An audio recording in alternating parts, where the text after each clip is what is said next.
Shut up and sit down.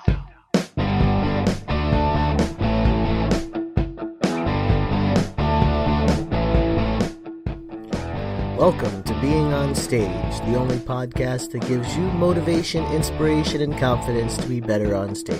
No matter how you entertain, sing, dance, band, comedian, public speaking, MC, drag, burlesque, performance art, or street performer, this is the show for you. Hey rock stars, Reggie Dawson, your host of the Being on Stage podcast. Thanks for checking us out. So listen, performance, right? You have a performance after the show. People want to connect with you. They come up and talk to you.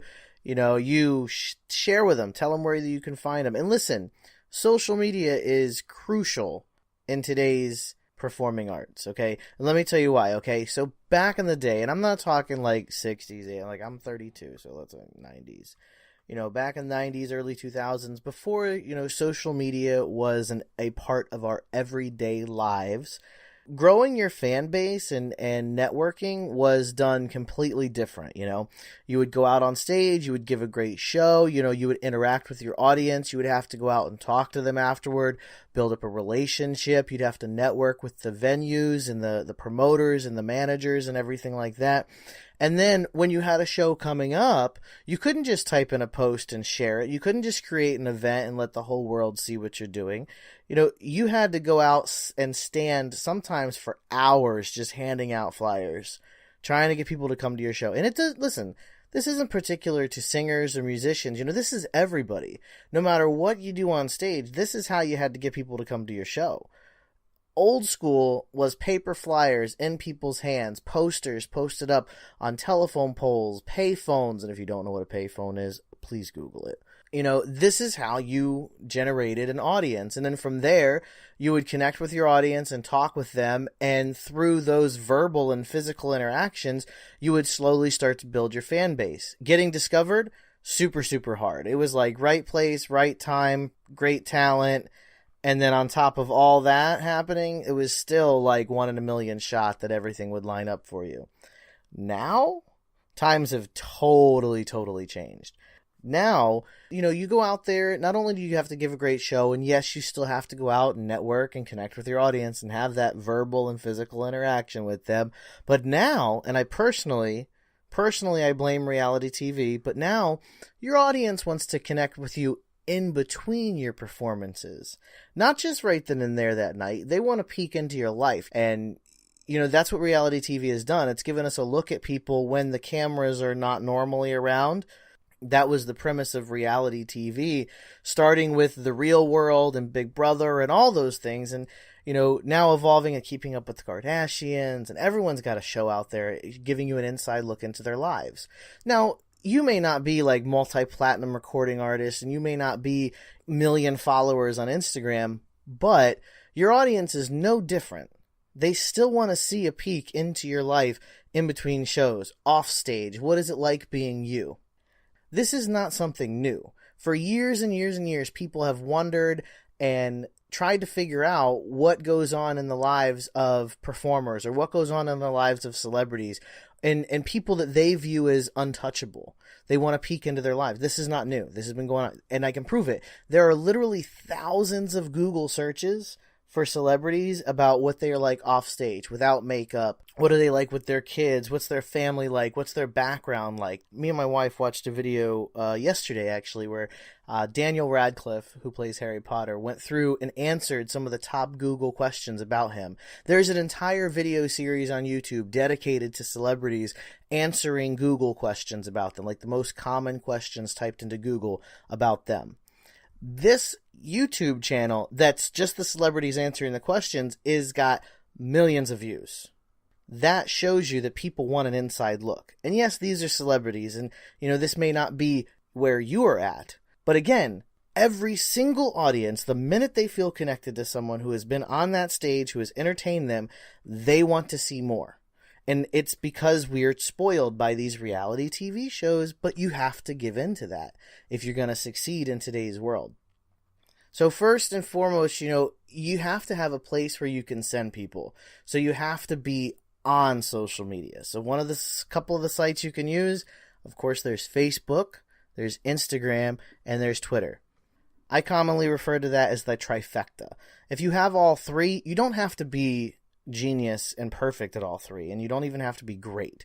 But as long as you have all three, you have a way to pump out information and content to people that want to follow you and participate in your journey. So now that you've had the performance, you've connected with people, you know that you have to keep giving them content in between your shows. What does that look like? How does that happen? Well, I'm going to tell you, there's 2 disclaimers to this. One, it takes a lot of work and some time, and you have to be willing to learn as you go.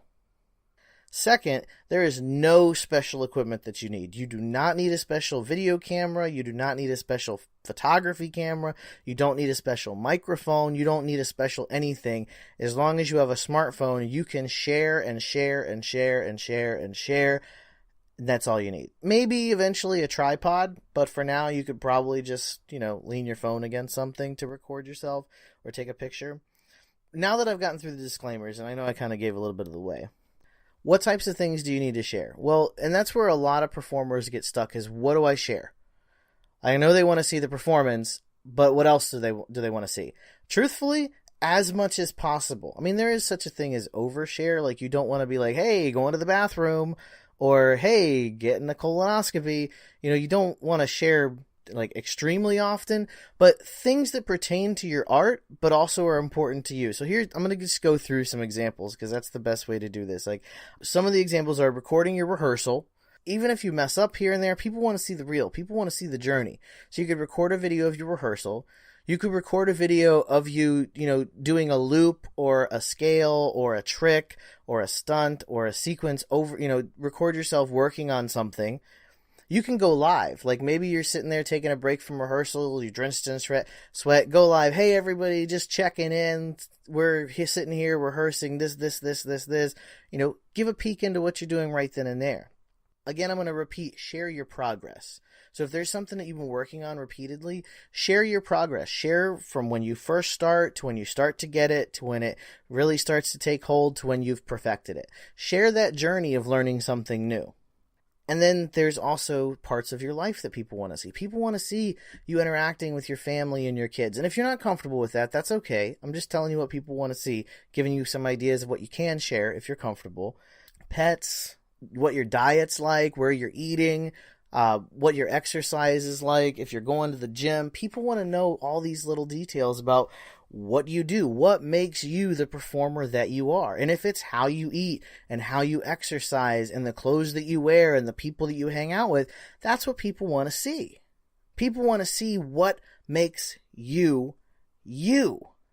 So be real, be authentic, be 100% honest and open with your audience when you're sharing on social media. That's the point. That's the whole point of social media, is to be social and to share more and to interact more with your audience.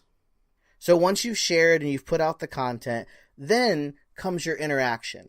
Now you've given them, now they're going to like your posts. They're going to comment on your posts. They may even send you a message. People are going to follow you. People are going to find you. You're going to be amazed how quickly your following starts to build as you're just pumping out content, just pumping it out.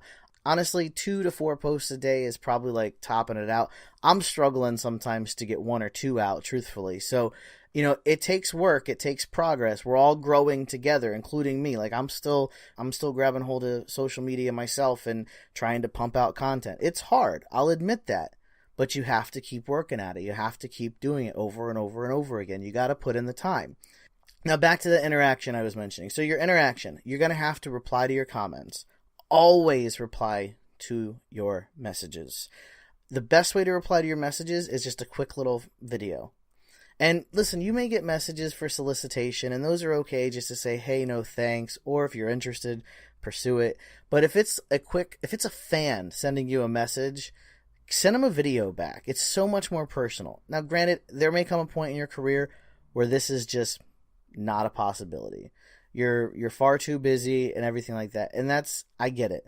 But you really, really should still, no matter how big you are, really try to respond, like, and comment back when people interact with you. It's a quick thing.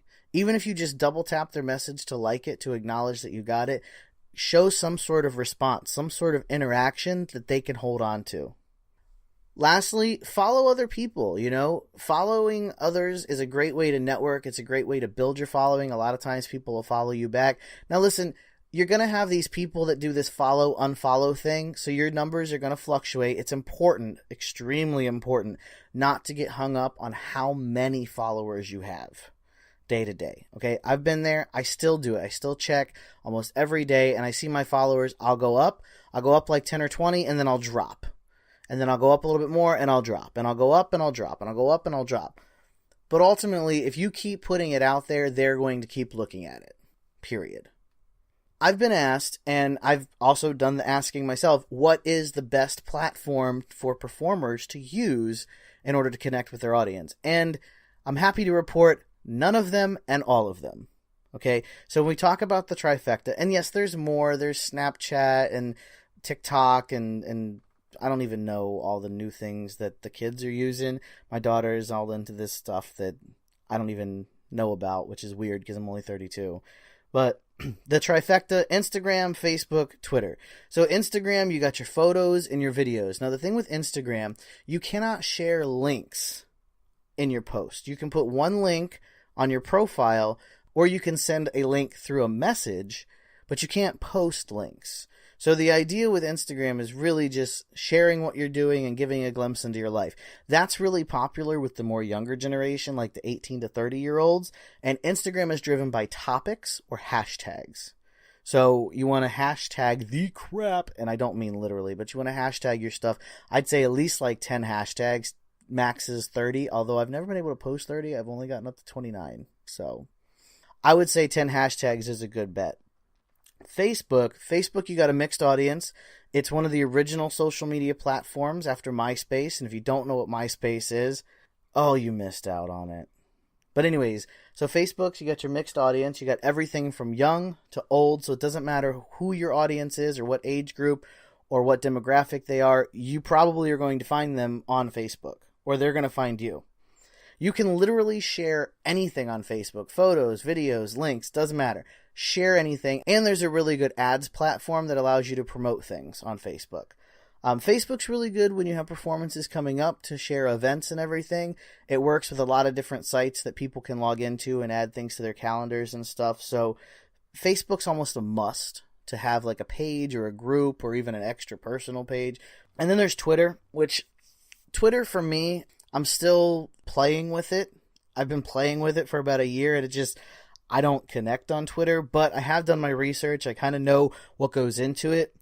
Twitter is really good for sharing links and thoughts and that networking, getting into conversations with people, sometimes fights, sometimes full-out wars. But it's really good for sharing your thoughts and then sharing a link to something external, and then it's all about what's trending, what's happening right now. So anytime you share something, it's really good to loop it back to something that's going on. And you can see what's trending and going on in Twitter when you open it up. It gives you like a explore, and you can see all the trending topics and what's going on and who's saying what about who and all that good stuff. My favorite platform right now, I'm kind of tossing up between Instagram and Facebook. The reason is Instagram, I'm finding there are a lot of performers on Instagram, which is really good. So you should be too, if you're not on there. One of the things I noticed with Instagram is a lot of performers don't get the interaction that they should be getting and the progress that they should be getting on Instagram. And part of that is the hashtags. So listen, special offer. If you go to Instagram and follow @beingonstage and send me a message, I will send you 10 hashtags that you can immediately start using on your posts that will help start generating some more followers and getting more people to interact with you. So if you're struggling with that, find me on Instagram @beingonstage. I will help you out. 10 free hashtags. And that's that. So I am going to be releasing a larger training on building your following with some more information packed into it, and getting into some more examples and some more ideas and ways that you can build your following. If you want to sign up to be on the list to get notified, you can go to beingonstage.com, put in your name and email, and I will notify you when that is being released. I'll put you on the pre-order list so you get the special discount offer. Thank you so much for tuning in once again. Shout out to everyone across the world. We are in 40 countries, by the way. So thank you very much across the world for tuning into the Being on Stage podcast. And as always, keep on shining.